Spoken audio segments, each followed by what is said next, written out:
नमस्कार, मैं हूं आपके साथ आशीष सिंह आनंद और आप देख रहे हैं एबीपी लाइव का ये खास शो बात कही बिहार की। और आज की चर्चा की जो शुरुआत है मैं एक लाइन से करना चाहूंगी। अंग्रेजी में आपने लोगों को बोलते हुए सुना होगा, पढ़ा होगा कि we become what we hate. ये लाइन इसलिए क्योंकि बिहार में भी इस वक्त यही देखने को मिल रहा है। मैं बात कर रही हूँ द फ्रीबी कल्चर्स की। हमने देखा किस तरीके से पिछले कुछ समय में बिहार के जो मुख्यमंत्री हैं नीतीश कुमार, उन्होंने बहुत सारी जो रेवड़ियां हैं वो बांटी है। आज पीएम मोदी भी आकर के बांट के गए हैं। तो ये हो क्या रहा है बिहार में, आज चर्चा इसी मुद्दे पर करेंगे। सबसे पहले मैं आपको अपने पैनल से इंट्रोड्यूस करवा देती हूँ। हमारे साथ हैं आजाद जी, और हमारे साथ हैं तीर्थेश जी, और हमारे साथ हैं मनोज जी। सबसे पहला सवाल मैं बहुत फिल्मी अंदाज में आपसे पूछना चाहूंगी कि ये नीतीश कुमार आखिर कौन से लाइन में आ गए हैं? देखिए, आप इसको इस तरह सोचिए कि नीतीश कुमार ने 2024 में विधानसभा में यानी बिजली के मुफ्त करने को लेकर साफ शब्दों में इनकार किया था और कहा था कि हम इस तरह का किसी तरह का फ्री बिजनेस कल्चर यानी रेवड़ी नहीं बांटेंगे जी। लेकिन चुनाव की एक ऐसी मजबूरी है कि हर कोई चाहता है कि किसी भी तरह जीत हासिल की जाए। और चूंकि पिछले कुछ चुनावों में विश्लेषकों का मानना रहा है, कुछ रिपोर्ट्स भी इस बात को सपोर्ट कर रहे होते हैं कि मध्य प्रदेश में, महाराष्ट्र में, पंजाब में, कर्नाटक में या और अन्य राज्यों में इस तरह के ऐलान से या इस तरह के वादों से और या फिर पिछले सरकारों ने, अगर सरकार रहती रही है, काम किए हैं या उन्होंने फ्रीबीज यानी रेवड़ी बांटी हैं, तो उसका फ़ायदा न सिर्फ वोट पाने के लिए ही हुआ है बल्कि महिलाओं को पोलिंग बूथ तक लाने के काम में हुआ है। लेकिन इन सब के बीच नुकसान महिलाओं का ही हुआ है। कहीं भी महिलाओं का प्रतिनिधित्व नहीं बढ़ा है। बिहार जैसे राज्य में भी आज भी सबसे ज़्यादा वोट महिलाएं देती हैं, लेकिन महिलाओं का रिप्रेजेंटेशन नदारद है। बिल्कुल 10 से 12% इस वक्त महिलाएं हैं बिहार की असेंबली में। अब तक किसी भी पार्टी ने आज़ादी से बाद से लेकर अब तक अपना कोई भी प्रदेश अध्यक्ष महिला को नहीं बनाया है। तो महिलाएं सिर्फ वोट के लिए इस्तेमाल की जा रही हैं और उनको रेवड़ी के नाम पर एक तरह से बहलाया जा रहा है, फुसलाया जा रहा है। हकीकत में उनका कुछ बदलाव नहीं हो रहा है। सर, ये इन्होंने जो बात कही कुछ तो सही है। दूसरी बात, अगर आप चुनाव को नीतीश कुमार को देखेंगे तो women have been always silent supporters behind his rise from 2010। तो अगर आप देखिएगा 2010 के बाद से चुनाव में परसेंटेज ऑफ वुमेन वोटिंग बढ़ गया। यानी अगर 2010 में देखें 51% मेल वोटिंग है, फीमेल वोटिंग 54% है। 15 में ये बढ़कर 53% मेल वोटिंग, 60% से ज़्यादा फीमेल वोटिंग। 2020 में 54% मेल वोटिंग तो 60% के अराउंड फीमेल वोटिंग। दो चीज़ जो अगर आप नीतीश कुमार के वो देखिएगा क्यों वोट कर रहे हैं। पहला तो साइकिल स्कीम, जब वो फर्स्ट टर्म में आए थे तो साइकिल स्कीम का बहुत बेनिफिशियरीज जो लड़कियां, जो पुअर गरीब लड़कियां हैं, उनको साइकिल मिला तो वो लोग पढ़ने निकली। तो उसका एक कैस्केडिंग इफेक्ट पड़ा वहाँ पर नीतीश कुमार को। और दूसरी बात, जब 16 में इन्होंने शराबबंदी की घोषणा की थी तो बहुत सारी महिलाएं भी बहुत खुश थी, जो कि एक अच्छा कदम है। तो नीतीश कुमार के पीछे जो राइज है सीएम बनने का, एक तरह से बोलिएगा अगर आंकड़े के हिसाब से जाएं तो वो एक साइलेंट सपोर्टर है।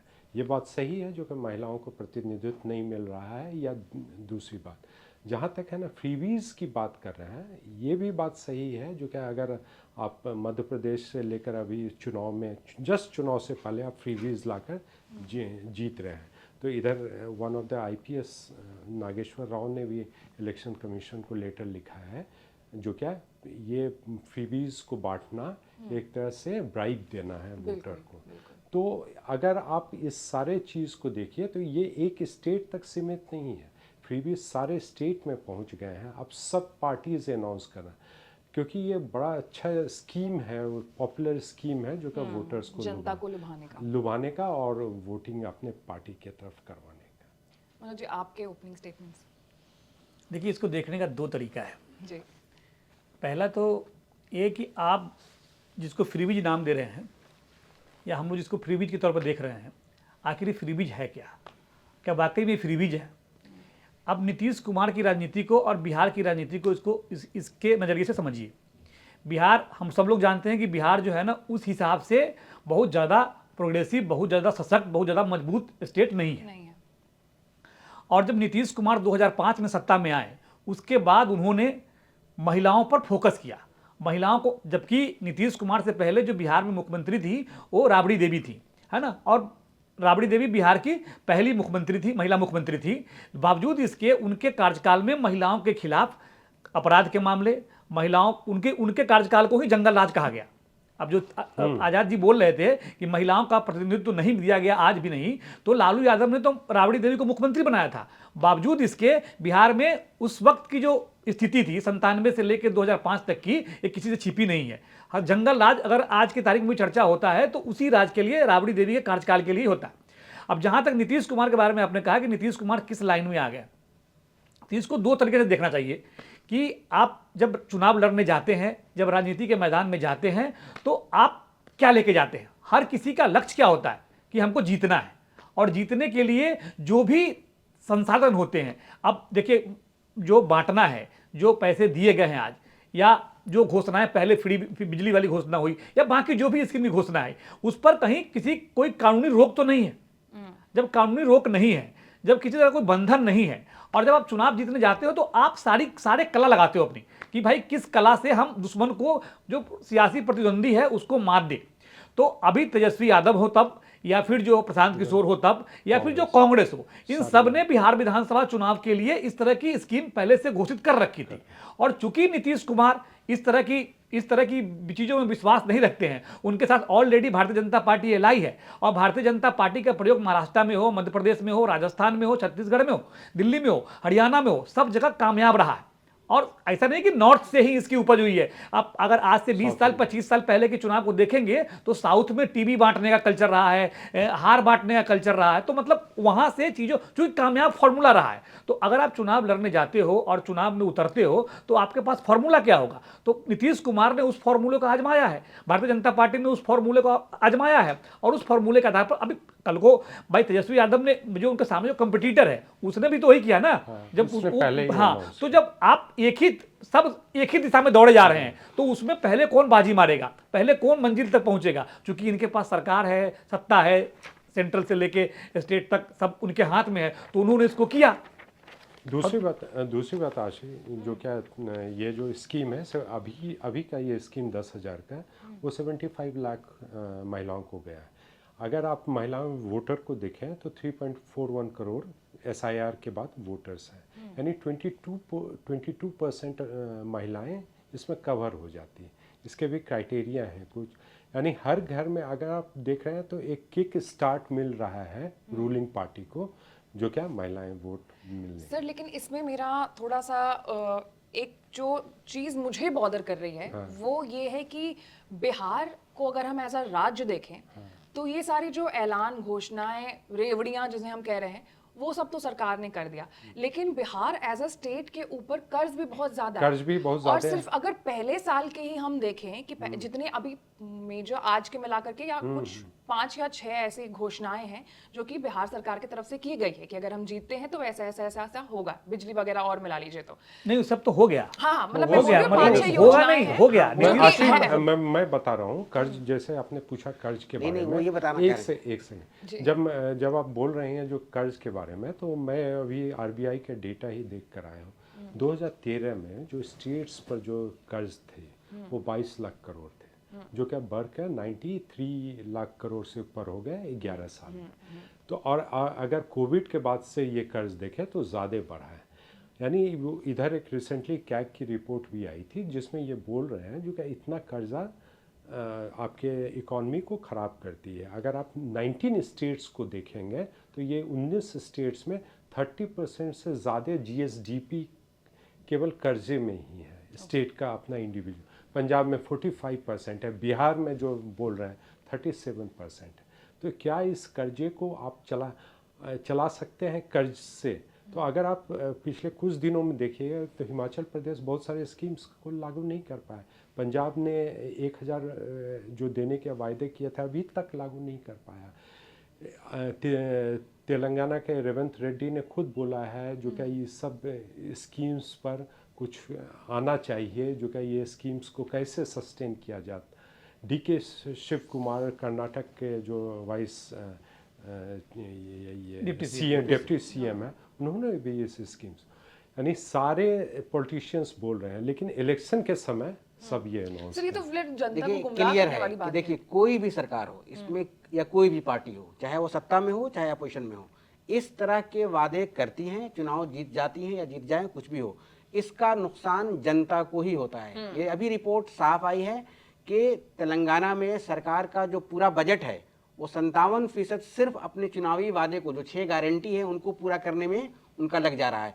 तो इसका सीधा मतलब है कि आपके यहाँ जो विकास के दूसरे काम हैं वो नहीं होंगे, वो कम होंगे, आपके स्वास्थ्य की सुविधाएं खराब होंगी, आपके यहाँ जो भी सड़कें होंगी उसके स्कूल की हो, यानी इस तरह की दिक्कत आएगी। 2022 में अश्वनी कुमार जो खुद बीजेपी से जुड़े हुए वकील हैं, वो सुप्रीम कोर्ट पहुंचे थे और सुप्रीम कोर्ट से कहा था कि जो चुनावों में रेवड़ी बांटने का ऐलान होता है इस पर, यानी सुप्रीम कोर्ट कदम उठाए। जो नीतीश कुमार ने रेवड़ी बांट दी था आपको उसमें वो दिख रहा है। अभी जो है ना तेजस्वी यादव ने नहीं, किया, मैं तो क्या कह रहा उसमें हूँ, कोई भी पार्टी हो, कोई भी यानी पार्टी हो कोई भी पार्टी है, ये रेवड़ी बांटना चूंकि दरअसल हमारे विकास के पहिए को रोकता है, चाहे वो कोई भी पार्टी करे। मैंने कहा तेलंगाना में तो मतलब कांग्रेस की सरकार है ना। हालांकि इस पर भी एक डिबेट होना चाहिए, ये जो आज वाला स्कीम ये है एक- रेवरी है क्या नहीं। नहीं, वो बात सच है कि आज की स्कीम पर एक सवाल उठता है, इस पर हर एक की अपनी अपनी राय है कि क्या जो भी जन कल्याणकारी सरकार होती है, आज की अगर तो पहाड़ों बात में, करें तो नदियों पुराने में की बात करेंगे जो उनको- नहीं, 5 और फ्री योजनाएं हैं। इलेक्ट्रिसिटी आपका रेवरी हो सकता है, हाँ। लेकिन आज तो आप ग्रेजुएट लोगों को भी उद्यमियों जो को पैसे आप दे- महिलाओं उद्यमियों को बढ़ाने के लिए आप दे रहे हैं ना, तो उसमें तो अब रेवरी है नहीं, क्या ये- नहीं। वो जो नहीं, बोल आज रही है वाला तो ग्रेजुएट debatable हो सकता है जो- कि है या हाँ, नहीं है, हाँ। लेकिन इससे पहले जो 5 योजनाएं बताई गई हैं सरकार की तरफ से, वो तो सीधे साफ तौर पर रेवड़ियां ही है ना। हाँ, रेवरी का जो डेफिनेशन भी है RBI का, जब आप नहीं कैश नहीं और अभी इसका मतलब तो ये होगा कि तनख्वाह बढ़ना ही नहीं चाहिए किसी की। नहीं वो रेवरी नहीं हुआ। तनख्वाह बढ़ाया ना उसने, क्या नहीं, रसोइयों के तो मानदेय unemployed बढ़ाया, graduates को पैसे दिए जा रहे हैं, आशा बिजली को कार्यकर्ताओं free कर की दिया गया है। सैलरी बढ़ी, मैं आपको गिन करके ममता बता कार्यकर्ताओं की दूंगी। सैलरी बढ़ी, लेकिन- और जो आप बता रही हैं सामाजिक पत्रकारों सुरक्षा को पेंशन पेंशन भी देने की बात ग्रेजुएट कही। बेरोजगार को लेकिन ये भत्ता। इंटेंशन पर डिपेंड करता है ना, जैसे नहीं, मनोज जी- बेरोजगारों की भत्ता आज से 20 साल पहले 400 रुपए थी, हाँ। अब उसको 20 साल के महंगाई दर के हिसाब से आज नहीं करेंगे ना, तो उसको 1000 रुपए किया उसने, तो नहीं करना चाहिए। नहीं, लेकिन इलेक्शन से पहले क्यों किया? अब 2 साल अब पहले, देखिए, ये अलग 2 बात है साल कि इलेक्शन से कर- पहले क्यों किया, इलेक्शन के बाद क्यों नहीं, किया। नहीं, अरे इसमें जब कोई किया बात तो की उसको बात स्वागत नहीं है। कीजिए, नहीं, अरे नहीं, जब किया तो आप स्वागत करना चाहिए स्वागत- ना। लेकिन लेकिन एक आप और इलेक्शन- सवाल यहाँ पे सर मैं आपसे जानना चाहूंगी कि ये जो रेवड़ियां बांटी जा रही है बिहार में, क्या वोटर्स इससे इन्फ्लुएंस होते हैं बिहार का, क्योंकि वोटिंग पैटर्न थोड़ा अलग है। नहीं 2-3 चुनाव में तो इसका रिजल्ट दिख चुका है ना, जब नहीं, प्रधानमंत्री वही में मैं जो कह रही हूँ 80 कि करोड़। बिहार का जो वोटिंग पैटर्न है वो थोड़ा अलग है मैं इंडियन स्टेट अगर से। एक चीज अगर मैं दिखाऊं, महिलाओं वोटर वाला डेटा, 166 कॉन्स्टिट्यूंसी हैं जहां महिलाओं ने पुरुष से ज़्यादा in terms of percentage voting किया था। वहाँ पर रिजल्ट देखिए, 166 कॉन्स्टिट्यूंसी में बीजेपी ने 55 लाया, यानी 74 में 55, और जेडीयू ने 43 में 37 लाया। तो ये क्लियर कट एग्जाम्पल है जो कि आपका ये विमेन वोटर्स फायदा पहुंचा रहे हैं। तो ये इसीलिए देखिए ये स्कीम इसका इम्पैक्ट तो ये बात सच है कि इसमें किसी को इनकार ही नहीं है कि जब राबड़ी देवी के दौर में या लालू यादव के दौर में बिहार में विकास ठप था, सामाजिक तौर पर उत्थान हुआ है, मैं बार बार कह रहा हूँ, लेकिन आर्थिक तौर पर विकास बिल्कुल नहीं हुआ है। उसका पूरा फायदा नीतीश को मिला और नीतीश ने अपने दौर में महिलाओं को लेकर कई सारे क्रांतिकारी कदम उठाए। उन्होंने खासकर स्कूल में साइकिल वाले बांटने का एक बहुत ही क्रांतिकारी योजना था। उन्होंने पंचायत चुनावों में देश महिलाओं के को उन- आरक्षण दिया, पहला आरक्षण कर- दिया, यानी उन राज्यों में शामिल है जो शायद सबसे पहले या चौथे नंबर पे आरक्षण इवन देने वाला जॉब्स है। नहीं में पहले नंबर 35% देश में सबसे अधिक गवर्नमेंट महिला जॉब- पुलिसकर्मी बिहार में है। हाँ, जॉब्स में और भी अभी उन्होंने- 35%। हाँ, और सरकारी नौकरियों में भी उन्होंने 35% या 30% जॉब में है। 35%। अभी उन्होंने ट्रांसपोर्ट डोमिसाइल डिपार्टमेंट किया। में किया है, डोमिसाइल पर। तो इसमें तो कोई शक नहीं है कि महिलाओं पर नीतीश कुमार ने खुद अपने बयान में भी कहा है कि ये जो और साड़ी महिलाओं वगैरह- पर इसलिए किया क्योंकि महिलाओं ने उन पर भरोसा जताया। चुनाव दर चुनाव महिलाओं का वोट उनको मिला, वो चाहे आरजेडी के साथ रहे हो चाहे भारतीय जनता पार्टी के साथ रहे हो, उनको महिलाओं का रिटर्न गिफ्ट उसी तरीके से मिला। इसीलिए आप देखिएगा, अच्छा उनका नीतीश कुमार का सेटअप बिल्कुल अलग है। वो जीविका दीदी के नाम से एक जो है पूरे बिहार में एक कार्यक्रम चलता है महिलाओं का, है ना, तो उसके जरिए वो महिलाओं को जोड़ते हैं। वो उनके उनके जो इन्फ्लुएंसर हैं वो गांव में उनकी पकड़ है, तो उस हिसाब से उनको रोजगार का अवसर मिलता है, और रोजगार का अवसर मिलता है तो लॉयलिटी दिखाते हैं, लॉयल होते हैं, और फिर उस हिसाब से उसका वोट में ट्रांसफर होता है। और इसका फायदा जो है ना भारतीय जनता पार्टी को भी मिलता है और इनको भी मिलता है। हमने लोकसभा खुद चुनाव अभी में जो खासकर बिहार में जितनी सरकारी नौकरी दी गई है जी पिछले 5 सालों में, मतलब उसमें कुछ हिस्सा में मतलब वो रहे हैं लालू यादव, मतलब तेजस्वी भी, लेकिन उसमें महिलाओं की संख्या बहुत ज़्यादा है। मैंने गांव-गांव में जब भी मुझे जानकारी मिलती है किसी अपने मतलब डेटा की बात छोड़ दे रहा हूँ, तो जानने वालों में तो पता चलता है किसी न किसी लड़की का किसी ही जॉब लगी है। तो यकीनी बात है, और वो भी जॉब अच्छी खासी संख्या में लगी है, उसका भी इम्पैक्ट नीतीश को के फेवर में जाएगा, इसमें कोई इनकार कर ही नहीं सकते हैं। और बिजली उन्होंने 125 यूनिट फ्री किया है, उसमें जो पूरे बिहार में उपभोक्ता हैं 1,86,00,000, उसमें 1,67,00,000 जो है कि घरों में बिजली मुफ्त चली जा रही है। इसकी वजह से इसका भी इम्पैक्ट पड़ेगा। 75,000 को आप अभी जो 75 लाख देखिए, इसको देखने का, तो इस ये चार कहानी को देखने का दो नजरिया है ना। एक जो है ना आप पॉलिटिकल नजरिए से देखिए इसको, और एक जो है ना खजाने पर क्या बोझ पड़ रहा है, क्या बोझ नहीं पड़ रहा, उसको अलग वही है, से क्योंकि अगर देखिए। आपने डाल दिया हम ये देंगे, लेकिन अगर आपके खाते में पैसा ही नहीं है तो आप कैसे देंगे? मैं आपको बता दूं कि बिहार का जो बजट है ना वो इनके अलाउंस से कम है। मतलब इन्होंने जितनी सारी प्रॉमिसेस कर दी हैं वो अमाउंट एक्सीड कर रहा है टोटल बिहार के बजट से। यानी अगर 75 लाख वुमेन को अगर 2 लाख सिर्फ एक इसकी बात नहीं है सर, मैं 2,10,000 ही स्कीम देंगे तो कई मोर देन 1 लाख करोड़ रुपया हो जाएगा। तो उस हिसाब से बजट 3,16,000 तो वो उस हिसाब से बजट उतना सपोर्ट नहीं कर पाएगा। सही बात है, लेकिन आपको ये देखना पड़ेगा, क्योंकि आप जो स्कीम्स ला रहे हैं, यानी ये स्कीम्स आपके जो इंफ्रास्ट्रक्चर, बिहार को सबसे ज़्यादा क्या ज़रूरत है? इंफ्रास्ट्रक्चर की ज़रूरत है, जॉब्स की ज़रूरत है। तो ये सब पर गवर्नमेंट को ध्यान देना चाहिए, जो क्या डायरेक्ट सारे समुदाय, सारे लोगों को बेनिफिट करता है। लेकिन अब ये स्कीम्स लाकर कुछ 75 लाख वीमेन को, चलिए ये तो स्कीम्स एक तरह से रोजगार प्रदान करेगी, लेकिन और सब स्कीम से, फ्रीबीज वाले स्कीम से बचना चाहिए मेरे हिसाब से। मतलब आप देखिए बिहार जो है, बिहार को आप ऐसे देखिए, हम सब लोग बिहार के ही हैं, और बिहार जो है ना लैंडलॉक स्टेट बोलते हैं भाई। वहाँ कोई बाहरी व्यवस्था नहीं है ना, खेती पर निर्भर है, और पूरा जो है ना जहाँ से आप आती हैं, और जो पूरा हम लोग जहाँ से आते हैं पूरा बाढ़ वाला इलाका है, पूरा यहाँ से वहाँ तक है ना। तो साल में 3-4 महीने लालू यादव के ज़माने में, राबड़ी देवी के ज़माने में याद कीजिएगा तो मालूम होगा कि 6 महीने तक उधर जाने आने का कोई कम्युनिकेशन का, कोई आने जाने का कोई व्यवस्था नहीं होता था, है ना। तो उस हिसाब से आप देखिए कि बिहार की महिलाओं को कहाँ से कहाँ नीतीश कुमार लेके आए भाई। जमीन पर जो गांव में, जो घर में जो महिलाएं काम कर रही हैं, उनको सशक्त करने की दिशा में भाई, लोग पहले कॉलेज नहीं आते थे।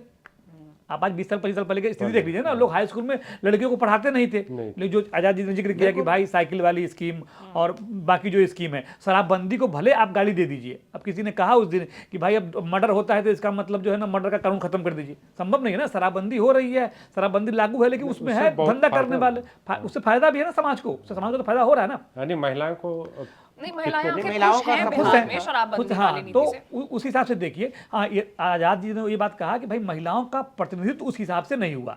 ये डिबेटेबल मुद्दा है कि भाई आज की तारीख में भी अगर आप देखेंगे तो जो महिलाएं राजनीति में सक्रिय हैं उनके पीछे कोई ना कोई पारिवारिक बैकअप है, मतलब कोई पॉलिटिकल बैकग्राउंड है। बिल्कुल। इसमें लोकसभा में इस वक्त 5 जो है सदस्य जो हैं, यानी लोकसभा में बिहार से महिलाएं हैं, और सब के सब 5 का संबंध जो है, अब लवली आनंद मोहन की पत्नी है, आनंद मोहन की पत्नी है, शंभव शांभवी अशोक चौधरी की बेटी है, वीणा देवी, और दिनेश सिंह की पत्नी है, और लक्ष्मी कुशवाहा भी उनकी पत्नी है। हाँ, लक्ष्मी कुशवाहा भी मतलब उनकी पत्नी भी है। और एक कौन है, एक मुझे देखना पड़ेगा नाम 5 का। हाँ, वीणा देवी हो गई, लवली संभावित थी, तो मीसा भारती है, लालू लालू की बेटी। आप देखिए सारे जो है ना, तो यानी ये जो है राजनीति में, और अगर जो एमएलए भी आप चेक करेंगे तो किसी न किसी राजनीतिक परिवार से ज्यादातर, यानी 80% हो सकता है, डेटा देखना पड़ेगा उनका संबंध। अभी जब महिला आरक्षण लागू होगा तभी जाके जो 2 साल बाद स्थिति सुधरेगी। अभी तो आप इसको, लेकिन वेलफेयर स्कीम्स का मतलब होना चाहिए वेलफेयर स्कीम्स जो क्या डायरेक्टली लोगों को अपलिफ्ट कर पाए, और साथ में है ना आपके पास रोजगार और इंफ्रास्ट्रक्चर के, जैसे मनोज ने बताया लैंड लॉक स्टेट है, इंफ्रास्ट्रक्चर इश्यूज है, तो आप खर्च नहीं कर पा रहे हैं बजट के पैसे। अगर आप इस तरह के वादे आप पूरा कर रहे हैं तो आपको देखना पड़ेगा आप कर्जा लेकर कितना दिन सस्टेन यही मेरा सस्टेन कर बस एक पाएंगे। चिंता इसी चीज की थी। मतलब इस पूरे चर्चा को देख करके एक सवाल कहना या फिर एक स्टेटमेंट देना सही होगा कि अब वापस से एनडीए भी जो है ये फ्रीवीज वाले कल्चर जिसकी एक बहुत ज्यादा अगेंस्ट हुआ करती थी, अब वो देख रही है कि this is the new trend, this is the new formal. Even prime minister तो हम हाँ एग्जैक्टली इवन प्राइम मिनिस्टर जो एक समय पर आलोचना की जाती थी, दिल्ली को ही उदाहरण के तौर पर आप ले लीजिए, आलोचना की जाती थी कि यहाँ ये मुफ्त की रेवड़ी बांटी जा रही है, वो मुफ्त की रेवड़ी बांटी जा रही है। तो अब बीजेपी या फिर एनडीए भी उसी नक्शे कदम पर चलती चली जा रही है, क्योंकि उन्हें भी मालूम है कि आखिरकार वोटर्स को लुभाने का यही इकलौता तरीका है। अब अभी जो कोविड के समय जो प्रधानमंत्री ने अनाउंसमेंट किया, जो 80 करोड़ लोगों को मिल रहा है मुफ्त में राशन, ये तो बहुत बड़ा वो था ना चुनाव जीतने का। हाँ, मतलब इसको साढ़े चुनाव उसके बाद जितने भी जीते, सर हम इसको एज एन एड भी काउंट कर सकते हैं। नहीं, बिल्कुल। इस पर पूरे हिंदुस्तान में भी इस बात को बहस हुई कि हर चुनावी वादे को या हर रेवड़ी को आप सिर्फ उसी नजरिए से नहीं देखिए। कई बार ये किसी के लिए अपने जीविका को चलाने का भी साधन बनता है, ये भी हकीकत है। और जिस तरह से नहीं, लेकिन 80 करोड़ को आप क्यों दे रहे हैं जब आप बोल रहे हैं जो क्या गरीबी को आपने खत्म कर दिया बहुत सारा। नहीं, उसमें उस हिसाब से भी देखना सुप्रीम पड़ेगा। कोर्ट ने भी अपने ऑब्जर्वेशन में माना कि जो ये मुफ्त राशन जो दी जा रही थी, उस सुप्रीम कोर्ट ने माना कि इससे खासकर कोरोना के काल में बहुत सारे लोगों का इससे भला हुआ। हाँ, तो कई मतलब सरकार की योजना का लेकिन कारण 5 साल के बाद आप गवर्नमेंट तो ये बोल रही है ना गरीबी को मैंने दूर किया, एक्सट्रीम पॉवर्टी को अपलिफ्ट किया, आई थिंक लेकिन जैसे सर तब ने कहा, आपको मनोज सर ने जरूरत कहा नहीं कि है। दो नजरिया है, तो इसी को गवर्नमेंट भी बहुत अच्छे तरीके से प्ले कर रही है कि ये दो नजरिया है, इसको आप ऐसे भी देख सकते हो और आप वैसे भी देख सकते हैं। मतलब मेरा ऐसा मानना है। हाँ, लेकिन आपका है ना फाइनली अगर आप ये कहिएगा तो आपके इंफ्रास्ट्रक्चर डेवलपमेंट नहीं हो रहे हैं। जो आपके जो इंफ्रास्ट्रक्चर रोड्स और ये सब जो प्रॉब्लम है, पोर्ट होल्स बहुत ज़्यादा हैं, ये सब डेवलपमेंट तभी हो गए जब स्टेट के पास कॉफर रहे, स्टेट मनी रहे। और दूसरी बात, आप रेवेन्यू जनरेट नहीं कर पा रहे। आप लोगों को पैसा देकर रेवेन्यू नहीं जनरेट कर पाइएगा। आप लोगों को काम दीजिएगा तभी वो रेवेन्यू जनरेट होगा, तभी आप अर्न कर पाइएगा। बिकॉज गवर्नमेंट कैसे चलाती है, जैसे हम लोग का हाउस होल्ड बजट, हम लोग जब कमाते हैं तो घर चलता है, उसी तरह गवर्नमेंट भी है। गवर्नमेंट जब कमाती है तो वो खर्चा करती है। आपको रेवेन्यू जनरेशन पर ध्यान देना चाहिए, तब आप सस्टेन कर पाइएगा इस तरह के वेलफेयर। देखिए, सरकारें कोई भी हो, कोई भी सरकार हो, इस तरह से जो तीर्थेश जी कह रहे हैं वो सोचती नहीं है। और हर वक्त उनकी नज़र में चुनावी फायदा सबसे अहम होता है। खुद आप देखेंगे 2022-23 के वक्त में जालौन में प्रधानमंत्री मोदी ने साफ कहा था कि कुछ पार्टियां रेवड़ी कल्चर को चुनाव जीतने के लिए इस्तेमाल कर रही हैं, लेकिन बाद में वो खुद ही इसमें शामिल हो गई। इसी तरह से नीतीश कुमार ने कभी कहा कि नहीं भाई ऐसा नहीं करेंगे, खुद शामिल हो गई। और नहीं, इसमें वो तो तमाम देखिए, पार्टी, जब आप और ये आज जब से नहीं आप है, नहीं, मैदान मैं में इसमें उतरते आज से नहीं हैं है। तो आप दुश्मन को जो एंटी है आपका जो प्रतिद्वंदी है उसको देख के आप रणनीति बनाते हैं। आप छोड़ नहीं सकते ना इस तरीके से। अब मान लीजिए जनता उसी दिशा में जा रही है, अब जो है ना दिल्ली में सारा वोट जो है ना उसी दिशा में मिल गया, सिर्फ लेकिन एक महाराष्ट्र में। क्वेश्चन है मेरा कि ये मुफ्त की रेवड़ियां ना बांट करके अगर नीतीश सरकार बिहार में रियल डेवलपमेंट पर अगर फोकस वही करती, exactly। रियल विकास पर अगर फोकस करती, तो क्या बिहार की जनता उन्हें वापस से वोट नहीं देती? डेफिनेटली देती। उनको डर लेकिन ये होगा। लॉन्ग टर्म है ना, हाँ, और ये long शॉर्ट term टर्म है। हाँ, आप ये शॉर्ट short टर्म term। खुशी दे रहे हैं जनता को, लॉन्ग टर्म के बारे में आप नहीं सोच रहे। नहीं, और इसके कितना गारंटी है जो कि 10,000 के बाद आप 2 लाख रुपया सस्टेन देंगे। कर पाइएगा, क्योंकि क्योंकि आपके ऐसे ही स्टेट आपके पास बजट नहीं है। बजट में क्योंकि आपके हम तो पास सिर्फ पैसा, स्टैट्स पे बात कर रहे हैं, हम फैक्ट्स पे बात कर रहे हैं, हम उसी पे बात कर रहे क्योंकि हैं बहुत जो सारे स्टेट्स में बाहर- नहीं दे पा रहे हाँ। हैं, तो उस हिसाब से दिक्कत। अब इसको देखने का देखिए, इसको फिर मैं बोलूंगा कि आप दिल्ली का चुनाव देख लीजिए। दिल्ली का चुनाव, दिल्ली इतना डेवलप शहर है और सब कुछ है, बावजूद इसके केजरीवाल को जब सत्ता में आना था तो उन्होंने घोषणा की फ्री बिजली का, फ्री पानी का, तब जाके उनको वोट मिला। आप देखिए ना भाई, बीजेपी की सातों लोकसभा सीट उनको मिली थी लोकसभा चुनाव में, लेकिन विधानसभा चुनाव में नहीं मिला। विधानसभा चुनाव में चले गए हाशिए पर। अब दोनों बार गए ना भाई, दोनों बार हाशिए गए। तो आप उस तरीके से फिर बिहार को देखिए। अब खुद आप लोग बोल रहे हैं कि बिहार जो है, सब हम लोग जान रहे हैं कि बिहार कितना पिछला स्टेट है। लेकिन मनोज, पिछली बार हरियाणा में चुनाव हुआ, हरियाणा में सैनी ने अनाउंस किया था वुमेन को देंगे पैसा। 1 साल के बाद 2 दिन पहले देखिए अब हरियाणा, फिर वही बात, फिर हरियाणा भी डेवलप स्टेट है। हरियाणा के पास किसी की कमी है, कोई कमी नहीं हरियाणा के पास। लेकिन शहर है, अच्छे अच्छे शहर हैं, गुड़गांव जैसे शहर है उनके पास, और उसके बाद सारा कंपेयर टू बिहार, दिल्ली से करीब है, हाँ, दिल्ली से करीब है। अब इसीलिए अब जब हरियाणा दे रहा है, जब दिल्ली दे रहा है, और बिहार में तो जरूरत है इसकी, बिल्कुल बिहार को तो सर, जरूरत है इसकी। बिल्कुल जरूरत है, लेकिन और भी बहुत सारे मुद्दे हैं जिन पर सरकार को ध्यान देने की ज्यादा जरूरत है। हम रोजगार, जैसे कि मैंने आपको बताया कि एक और योजना थी, वो ग्रेजुएट्स को 1,000 रुपए रोजगारी प्रति महीना, भत्ता, हाँ एग्जैक्टली देने के। तो आप उन्हें पैसे क्यों दे रहे हैं? आप उन्हें मुफ्त खाने का आदत क्यों डलवा रहे हैं जब आप उनके लिए एग्जैक्टली नौकरी जनरेट कर सकते हैं? आप बताइए कि बिहार में सारे जो युवा हैं, मुझे नहीं लगता है कि कोई भी पहले प्राइवेट नौकरी की तरफ जाता होगा। सबका पहला एम यही होता है कि वो कोई भी तरीके का सरकारी नौकरी क्रैक करे। हाँ, कोई भी जाता भी है वो क्रैक करने के लिए, शायद क्या पता कर नहीं करता पाए, है। लेकिन पेपर लीक हो जाता है। क्या करेगा कोई इंसान? ये तो राष्ट्रीय मतलब समस्या है। प्रतिभा भी है आपके पास, आप कर भी सकते हैं, लेकिन हो नहीं पा रहा है। तो इस पर क्यों नहीं हम ध्यान दे रहे हैं? मैं अगेन वही चीज बोल रही हूँ ना कि ये बिहार की जनता को बेवकूफ बनाने की एक तरीके की रणनीति, मतलब मेरे समझ में यही है कि हम उनके शॉर्ट टर्म हैप्पीनेस पर ज्यादा फोकस कर रहे हैं और इन लॉन्ग रन उनके फ्यूचर को हम एक तरीके से देखिए, बर्बाद बिहार की सबसे बड़ी जो समस्या है वो वहाँ का पलायन है, हाँ और उस पर क्योंकि आपके पास- नीतीश कुमार भी फेल हैं।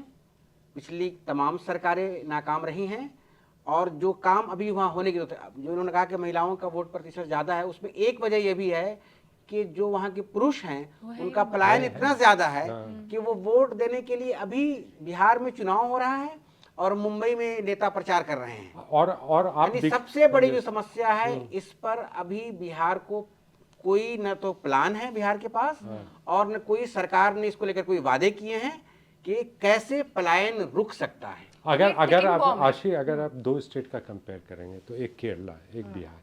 Kerala much developed in terms of social sector development, लेकिन दोनों स्टेट की मनी कहाँ से आती है? मनी ऑर्डर इकोनॉमी से। बिहार का बाहर से, और केरला के जो लोग बाहर फॉरेन फॉरेन कंट्री से। और दोनों डेवलप नहीं हो पाते कंपेयर टू अदर महाराष्ट्र या कर्नाटका। तो ये भी सोचना चाहिए पॉलिसी मेकर्स को, पॉलिटिशियन को, जो कि आप मनी ऑर्डर इकोनॉमी पर रिलाय करेंगे। कब तक स्टेट को अपलिफ्ट कर सकते हैं। तो ये भी एक दिक्कत है। तो आपने जैसे बोला ना पलायन वाला, तो पलायन समस्या है। आपके जो होम ग्राउंड टैलेंट आपको है नहीं, तो आप जाइए वहाँ पर टीचर्स मिलेंगे नहीं। यूनिवर्सिटीज़ में अपॉइंटमेंट पिछले 5-5 साल से नहीं हो पा रहे हैं, उस लेवल के स्ट्रेंथ नहीं है। बच्चे लोग वहाँ बोलते हैं जो कि क्या पढ़ा रहे हैं टीचर वो नहीं मालूम। तो ये आपको ये दिक्कत देती है जो कि इस तरह के स्कीम्स में आप पैसा डाल रहे हैं। तो आपके पास वो सब अपलिफ्टमेंट के बजट होने चाहिए। बिल्कुल, बहुत सारी चीज़ें हैं जिस पर बिहार सरकार को ध्यान देना होगा, और मैं तो जनता से ये अपील करूंगी कि आप बहुत सूझबूझ के साथ आप वोट दीजिए आज, क्योंकि ये बहुत बड़ा बर्निंग इशू था, तो हमने इस पर बातचीत की। एक और नया अपडेट आया है, उस पर भी बात कर सकते हैं कि एक नई पार्टी बनी है बिहार में, तेज प्रताप यादव की। इस पार्टी पर भी मुझे लगता है कि हमारी क्या राय है, बात करना ज़रूरी है, क्योंकि देखा है हमने पिछले कुछ महीनों में कि बिहार में ये जो लालू परिवार है, इनकी जो अंदर की पारिवारिक कलेश है, वो किस तरीके से एकदम नेशनल मुद्दा बन गई है। देखिए, यकीनी है कि इससे लालू प्रसाद यादव के परिवार को, यानी लालू प्रसाद यादव की पार्टी आरजेडी को नुकसान कुछ भी न हो, लेकिन कुछ न कुछ ज़रूर होगा। क्योंकि अगर परिवार में दो फांट है, और इस हद तक पहुंच गई है कि नई पार्टी का ऐलान हो रहा है, नए चुनाव चिन्ह का ऐलान हो रहा है, और अब भी वो समझा नहीं पा रहे हैं उनको किसी भी तरह से, या चुनाव के मैदान से बाहर नहीं कर पा रहे हैं, तो शायद आरजेडी को जो भी हो, लेकिन नुकसान झेलना पड़ेगा इसकी वजह से। चल आपकी राय। तेज प्रताप जो पार्टी लेके आए हैं, वो पार्टी, अब तेज प्रताप जो भारतीय जनशक्ति जनता दल जो पार्टी बनाई है उन्होंने, वैसी मतलब बिहार में 100-150 पार्टियां होंगी उस तरह की, है ना। और मतलब मुझे लेकिन परिवार का जहाँ हाल अब इससे बहुत ज़्यादा फर्क नहीं पड़ने वाला। नेपोकिड है ना, तेज नेपोकिड मुझे भी लगता है जो कि one party one man wonder रह जाएगा। जीत भी पाएगा कि नहीं, ये मतलब ये एक ट्रेंड भी है पूरे देश में, और बिहार में भी ये ट्रेंड हुआ है कि नेशनल पार्टियों का चुनाव में मतलब यानी मतलब जो फाइटिंग है वो कम हो रही है, और रीजनल पार्टियां बहुत ज्यादा बढ़ रही है। बिहार में एक डेटा में पढ़ रहा था पिछले दिनों, ये काफी ज्यादा संख्या बढ़ गई है। 250 पार्टियां थी जब 2020 के चुनाव में जो चुनाव लड़ी थी, 250 पार्टियां, तो उसमें से एक भी पार्टी है। हाँ, लेकिन एक इसमें देखने वाली बात यह है कि इसका जो सिंबल है ना, इनका ये जो सिंबल इनको मिला है वो ब्लैक बोर्ड। अच्छा, ब्लैक बोर्ड, ये नजर रखने वाली बात है कि इनका सिंबल ब्लैक बोर्ड है, और प्रशांत किशोर का सिंबल जो है ना स्कूल का बस्ता है। तो ये दोनों बहुत जो है ना आसपास और सिमिलर है। उस तरीके से हमको लगता है बहुत लोगों को पता भी नहीं होगी प्रशांत किशोर के पार्टी का चुनाव चिन्ह क्या चुनाव चिन्ह है ना। तो अब जब यानी इवन कैंडिडेट का हाँ, कैंडिडेट तो मान लीजिए छोड़ दीजिए, यानी लेकिन इसी तरह देखेंगे 2020 में पुष्पम प्रिया चौधरी की पार्टी का भी वो इस बार भी सर थोड़ा बहुत दिख रही है चुनाव में, वापस से तो मास्क उसका भी हालांकि यही ये हाल सब है, कोई तो जो वन नहीं पार्टी है। वंडर होता है, वो इस तरह के पार्टी बहुत ज़्यादा अट्रैक्ट नहीं कर पाएंगे। चलिए आने वाला समय बताएगा, इंतजार कर रहे हैं बिहार में चुनाव की तारीखों की कब घोषणा होती है। लेकिन ऐसे ही बिहार के ऐसे ही मुद्दों पर हम हमेशा आएंगे आपके साथ, बतकही करेंगे। तब तक आप अपनी जो राय है इस पूरे चर्चा से जो जुड़ी हुई आपकी आउटकम्स हैं वो आप कमेंट्स में जरूर बताइएगा। मैं थी आपके साथ आशीष सिंह आनंद।